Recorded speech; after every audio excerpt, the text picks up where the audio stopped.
Okay, let's dive in. What if the real key to, transformative growth, Yeah. true change in a city or an organization wasn't about just doing more stuff, Yeah. more money, bigger programs? Right.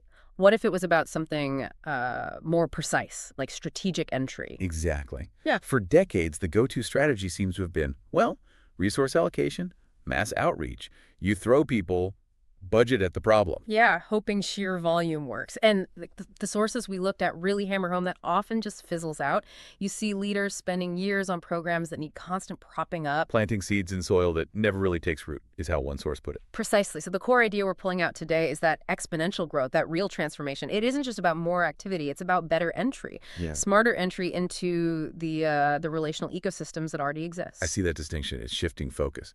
So in this deep dive, we're exploring this powerful idea, penetrating new social networks, new locations, not through sheer force, but through social understanding, through networks of trust. And our mission really is to uncover what these sources are calling the apostolic blueprint. It's this shift, this fundamental shift from thinking like a conqueror. Right, this macro territory grabbing idea. To thinking like a weaver. Patient, strategic, deliberate weaving.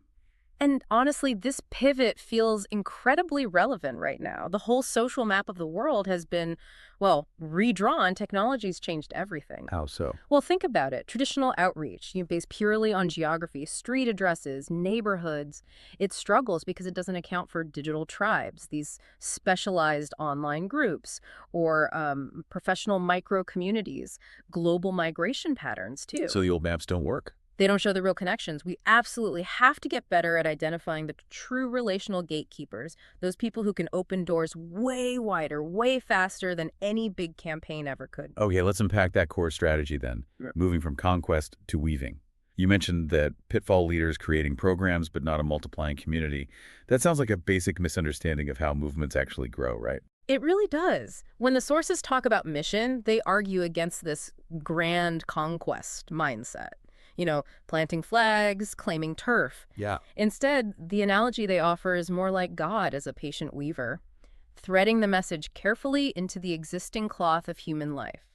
So the task is to enter the fabric, learn its patterns. And stitch in something new, something redemptive, not rip it out and replace it with, foreign material. That difference, entering versus replacing, that speaks right to what the material calls the transplant error, doesn't it? Absolutely. You can't just take a model that worked somewhere else in a totally different culture and expect it to just flourish. Like trying to force an external method onto local soil? Exactly. The goal has to be cultivating life within that local ecosystem, not just importing a prepackaged solution. And this, well, it requires a really different strategic posture. What kind of posture? The sources use the term incarnation, that idea of Jesus tabernacling, living among us. Yeah. Translate that to strategy. It means radical, often long-term presence. Presence before persuasion. That's the operating principle. You commit to learning before you even think about leading. Deep listening before you try to speak. Okay, but hang on. That feels like it goes against every instinct of a, results-driven leader. If you've got quarterly targets, how do you justify spending weeks, maybe months, just listening and being present before you launch the actual program you were hired for? That's the million-dollar question, isn't it? You justify it with a different metric.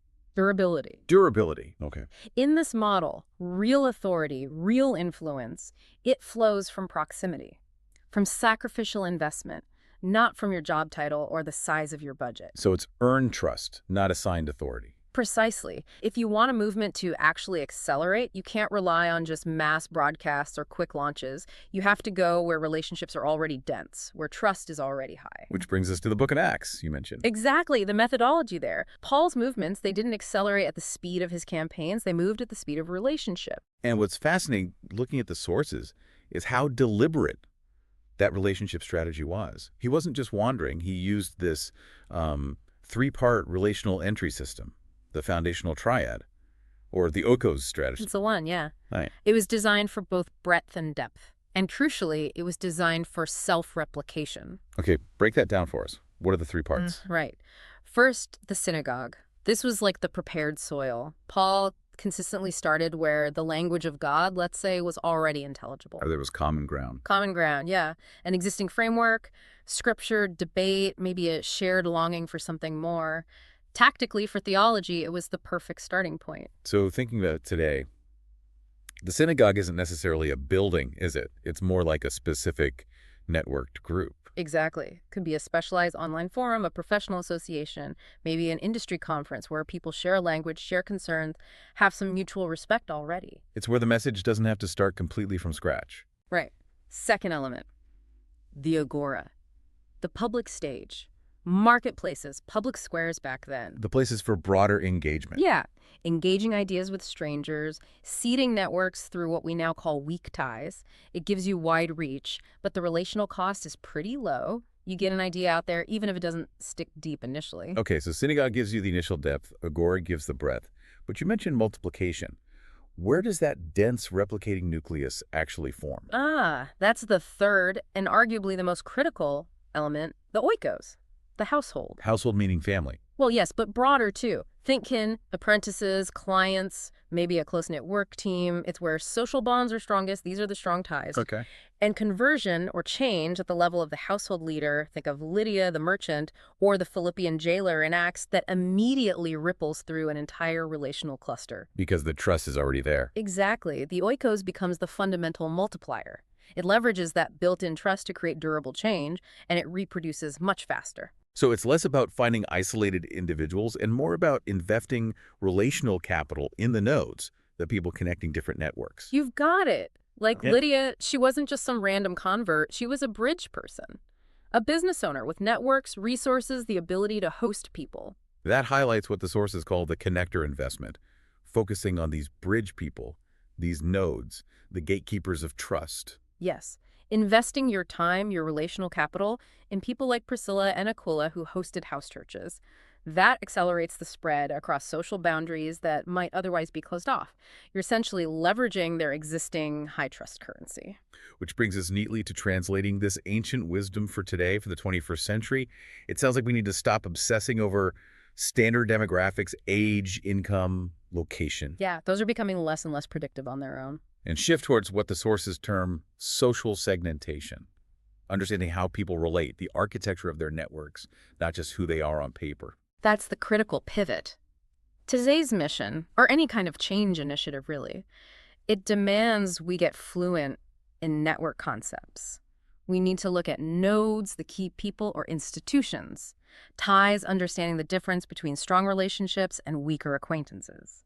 And maybe the most powerful concept, multiplexity. Multiplexity. Tell me more about that. Is it just a fancier term for close friends, or is there something specific, maybe measurable, we should grasp? Oh, it's measurable, and it's definitely strategic. Multiplexity means relationships that overlap across different spheres of life. Like You work together, and your kids are on the same soccer team, and maybe you're in the same book club or volunteer group. multiple connection points between the same people. Exactly. That overlap is gold because it creates this deeper layered trust. If you only know someone from work that's a single tie, the relationship can be kind of fragile, context dependent. But if you have these multiplex ties, The velocity of influence, of change within that relationship is dramatically higher. Trust becomes the actual metric for speed, not just activity. okay, so we've got the theory weaving instead of conquering. We understand the network anatomy, nodes, ties, multiplexity. What does the actual weaver's playbook look like on the ground? How do we make this patient presence, this deep listening, actionable? Yeah, it requires real cultural intelligence first, to even sense where there's genuine receptivity. But the sources suggest a pretty intentional rhythm, often framed as a kind of first 90 days incubation plan. An incubation plan, I like that. It forces patience. It does. It forces leaders to prioritize listening over launching, which is hard. Okay, walk us through those first 3 months. What happens? So phase 1, map the tapestry. Weeks 1 to 4, maybe longer. This is the intensive listening tour. It demands a real ethnographic humility, Yeah. meaning eating the local food, showing up at local events not as the expert, but as a learner, asking open-ended questions, systematically trying to identify those potential gatekeepers, the nodes we talked about. The recommendation is seriously 4 to 12 weeks of just this before you launch anything public. Hold on. 4 weeks, maybe 12, just eating local food and taking notes. I can hear leaders squirming. That feels like hitting the brakes when they want to hit the gas. Why that deliberate pause? Because without it, you risk everything that follows. You risk targeting the wrong soil, investing in the wrong relationships. This speed bump ensures you identify the true strong tie connectors before you commit significant resources. You're building proximity, earning the right to be heard, not selling anything yet. Okay, makes sense. Then what? Weeks 5-8. Phase 2. Enter as neighbors. Weeks 5-8. Now you start developing regular rhythms of presence. Being seen in the same places, visiting the same cafe consistently, joining a local club or sports team, just being genuinely present where the community naturally gathers. Becoming part of the scenery almost. In a good way, yeah. And you practice intentional hospitality. Not big one-off events, but short, repeated, low-key invitations. Coffee, a meal. Building that mundane, repeatable trust. Okay, building that rhythm establishes you as a fixture, not just an outsider passing through. That's the goal. Then phase 3. Engage strategically. Weeks 9-12. Now, once that trust is established, you can start thinking about micro-gatherings. Micro-gatherings? Yes, small groups in natural settings. Homes, lunch breaks at work, maybe informal mentorships. Things that are inherently easy for others to replicate without needing a big budget or infrastructure. And Crucially, the team has to maintain contextualization with fidelity. This is a really important tension. explain that. Contextualization with fidelity. It means translating the core message, the core principles into local language, using local stories, metaphors, practices that resonate. But, and this is the fidelity part, always anchoring that message firmly in the non-negotiable core truths, ensuring theological or ideological integrity depending on the context. That sounds like a balancing act. How do you contextualize effectively without it becoming, well, cultural appropriation or just watering down the core message until it loses its power? It feels like a huge risk here. It is a risk, and the fidelity piece is the anchor against it. You contextualize the form, how you meet, the style, the language, the specific examples, but you cannot compromise the essential content. The core message remains unchanged. Unchanged in its essence. It requires constant checking back, accountability to those core truths. The goal is to make the message intelligible and relevant in that specific place without making it merely convenient or, worse, diluted. Got it.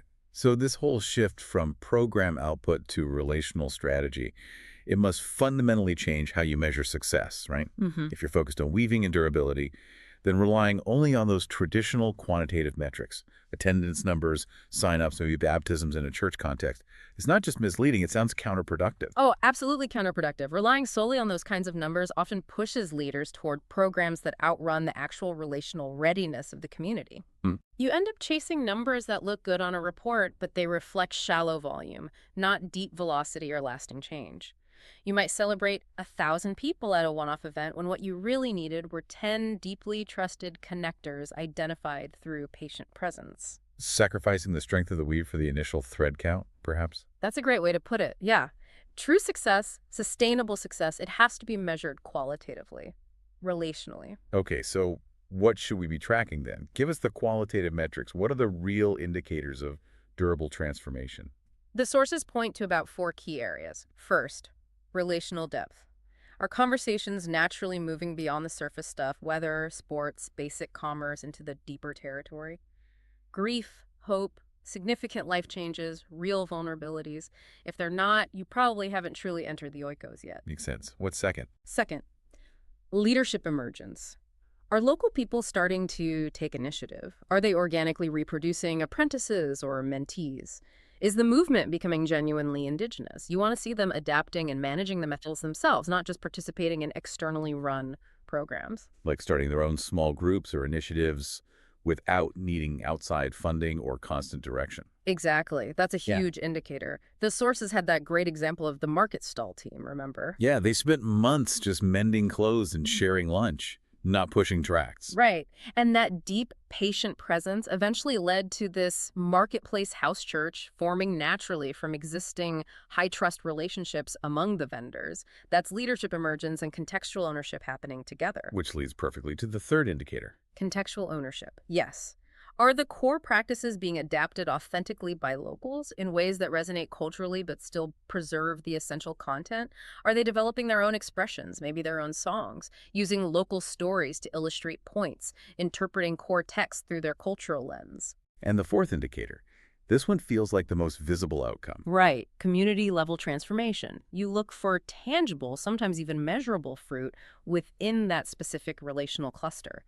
Things like reconciliation between divided groups, new patterns of mutual aid, actual improvements in social well-being. Like the soccer coach example. Modeling servant leadership, mentoring teens until they naturally formed their own discipleship circle that started impacting the wider team culture. Precisely. That's community-level change flowing directly from those strong, established ties, not from a big impersonal program. These stories really drive home that final principle, don't they? Yeah. The primary goal isn't event attendance or mass advertising. It's reproducing disciples or committed agents of change through these close-knit networks. It's Oikos evangelism or Oikos transformation. Okay, so this deep dive, it really feels like it's shifted the lens. Moving from that big macro view of conquest down to the micro, almost granular view of durable relationships. It really is all about patiently weaving the message or the change into the existing social fabric. It is. And maybe the most provocative thought to leave with is about scalability itself. We're obsessed with scaling things quickly, making them massive. Yeah, how do we scale this is always the question. But true scalability in this model isn't achieved through those mass events. We're just franchising a program template everywhere. It's achieved through the quiet discipline of cultivating households, the oikos, Reproducing people who reproduce people. within their own trusted relational webs. That's what transforms mission or any change effort from just a linear outreach project into something dynamic, a living craft. So the future belongs not to those who try to be everywhere at once. Perhaps not. Maybe it belongs to those who are disciplined enough, patient enough to go deep enough to actually stay. And from that depth to multiply organically, that's a very different picture of success.